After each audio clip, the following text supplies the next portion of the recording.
welcome to another little film from me.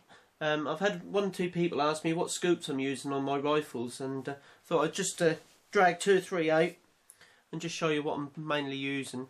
These aren't everything, but these are what I'm doing at the moment. So what I'll do is I'll do a little brief commentary on each one as I drag them out of the gun cabinet. The first off is on my target rifle, on my Seiko 75 6.5284. I'm using a Nightforce NSX. This is the 32 power one, fitted with the NP2DD reticle. I'll put an image up when I get to the editing stage so you can see what the reticle looks like. I like this the NSX 32 power is very clear in daylight.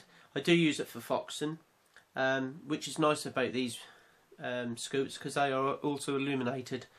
They're very. You can set the contrast of the reticles when you're illuminating from very bright down to, well, hardly noticeable.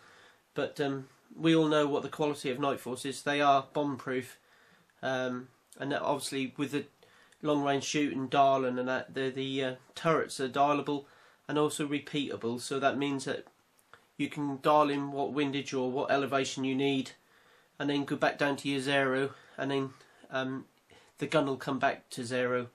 In the future film, I'll show you how to check how good your scoops are for vertical alignment and horizontal for tracking. But I'll do that in another video. Anyway, this is the 32 power NSX with the NP2DD reticle. The next one out of the cabinet is a Leupold. I've got this on my 17 HMR. It's probably a little bit too much scoop for the 17 HMR, but that's what I've got available. This is the Leupold 6.5 to 20 Vari X3 with an inch tube. I had this scope years, but they are bomb-proof. That's been sort of knocked about and marked and that, and that's still good for zero. Leupold in America are very big, but seem to be in the UK now. They aren't so popular. This one has got the super fine crosshairs in it, and for foxing and that at night, they're probably too fine. You do lose them in the high magnifications.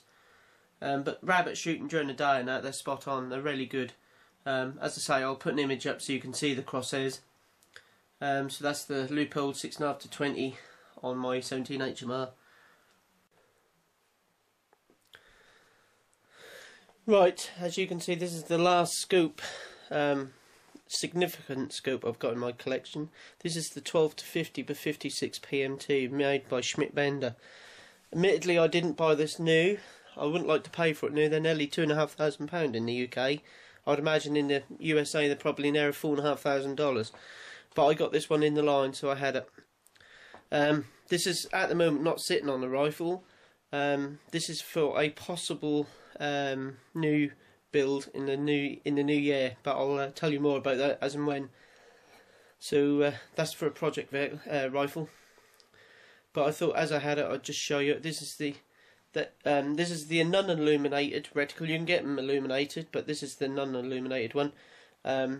The click values are all MOA. It's a 34mm tube, so I'm going to have to get badger rings, or in the UK you can go to a company called Third Eye Tactical. I'll put the website up, and they'll be able to do 34mm rings for these for Picatinny, and I do believe they make them for the Seiko Optilocks as well. But that's the 12 to 50 by 56. That's it's a thing of booty, but as I say, they're horrendously expensive. But I haven't tried it yet. The reticle I've got in this one is the Sport.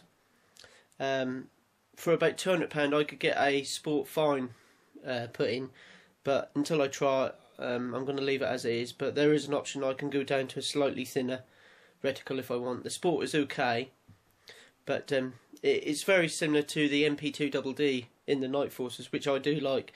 But as I say, I'll need to try it at distance. But I think that'll be good. Good starting ground. But on the hot day, obviously you can't use all the magnification because of mirage and that, but at least you've got it there if you need it. The other option I was going to buy, I had when I was going to buy this, was a Nightforce NF 42 power, but this come along a bit quicker, so I got this. But that's basically all the scoots I'm using at the moment. On smaller rifles like 2.2s and a 2.43, I've got another Nightforce. On the 2.2, I've got just a Hawk or something, just for sort of close-up stuff. Whenever I don't often take the 2.2 out now, but that's what I've got on it. So they're basically what I've got in my cabinet.